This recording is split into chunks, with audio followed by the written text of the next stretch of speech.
12 things about sorghum.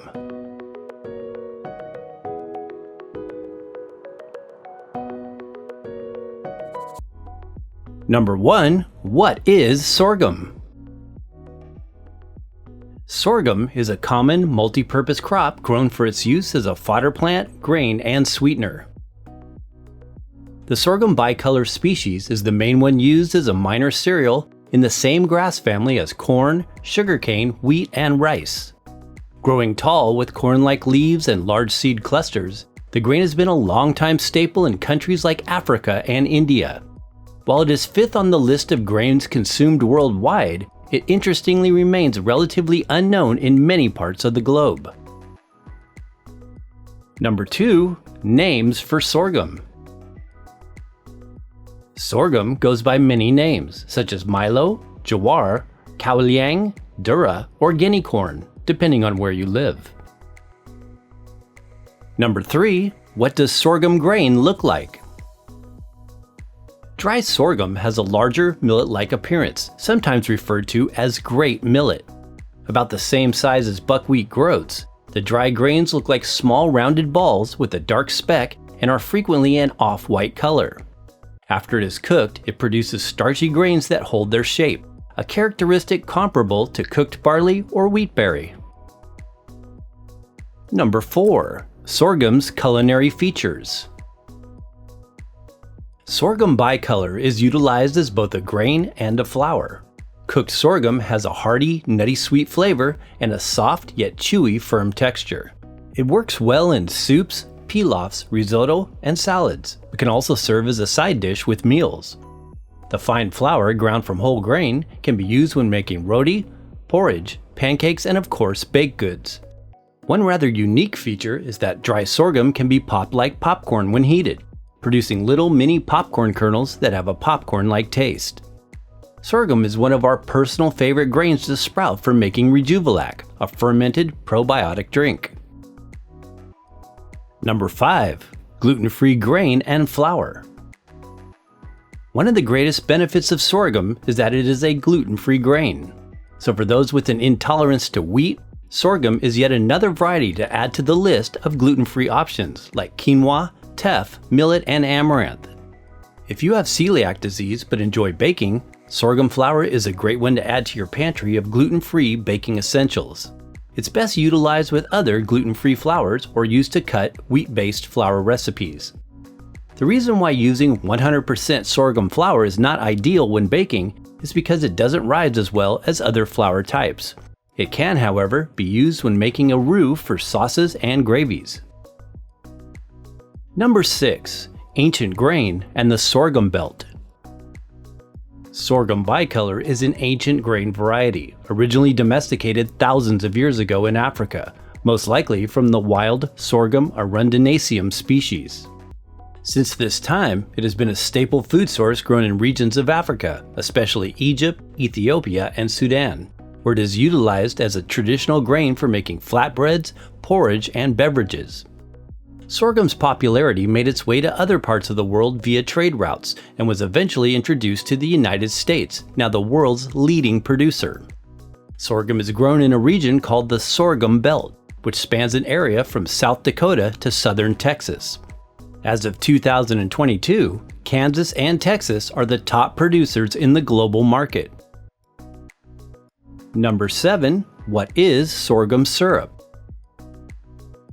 Sometimes the sorghum plant is grown for its use as a sweetener. These varieties are called sweet sorghums. Sometimes referred to as sorghum molasses because of its similar taste, sorghum syrup is not condensed from the grain itself, but from the sugary, juice-rich stalks of the plant, much like that of sugarcane. At one point in history, sorghum syrup was the #1 sweetener of choice in the Southern U.S. It was first utilized in the 1860s during the American Civil War, when refined sugar was hard to come by. Like molasses or honey, it doesn't require refrigeration. Sorghum syrup is still a favored Southern tradition in the U.S., often used as a condiment with biscuits, pancakes, grits, cornbread, and breakfast cereal. It's also employed as a natural sweetener in Southern cooking when making desserts and baked goods. Number 8. Longer cooking grain. Unlike other gluten-free grains like buckwheat, quinoa, and millet, sorghum is not a short cooking grain variety, but requires about an hour or so of cook time. When using a stovetop method, many find that sorghum grains cook better when boiled without a lid, rather than steamed like other grains. This is similar to how you would cook pasta, for example. Using an Instapot can, of course, help to speed up the cook time. Number 9. How to cook. While you can successfully steam sorghum using a 1:3 grain to water ratio, it can be hard to get it just right.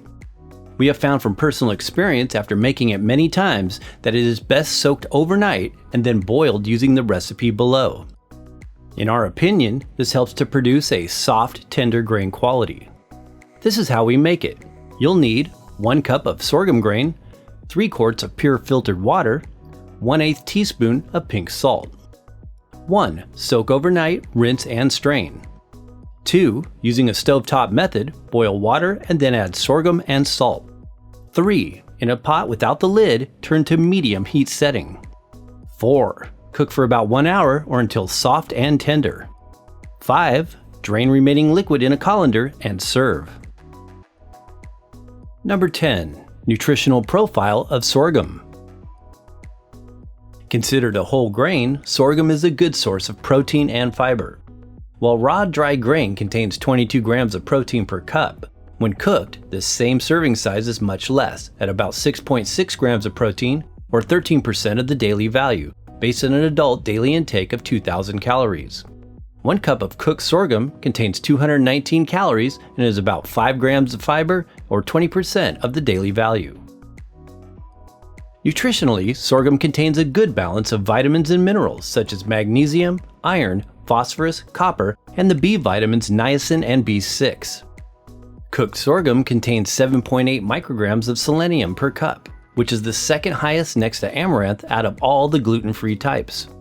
Some sorghum varieties are a source of bioactive compounds and contain antioxidants like phenolic acids, flavonoids, and sterols.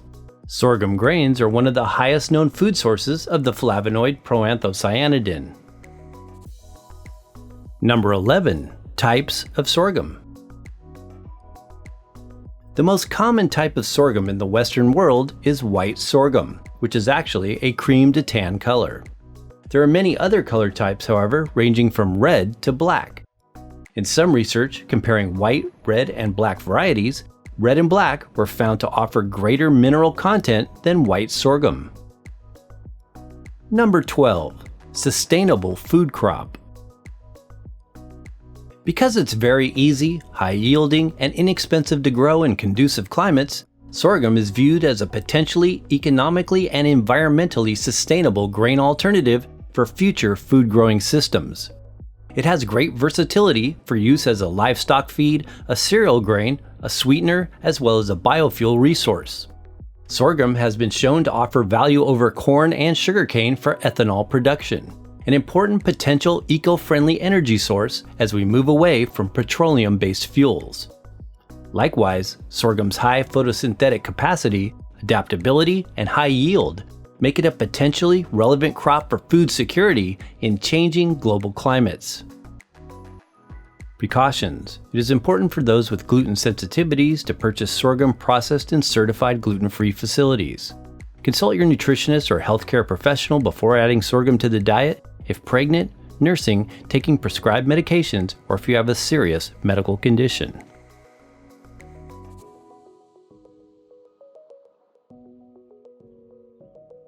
Thanks for watching! For even more info on sorghum, as well as top quality suppliers, be sure and investigate the links in the description box below this video. Please support the channel by giving this video a thumbs up if you found it useful. And be sure and check out these other informative videos.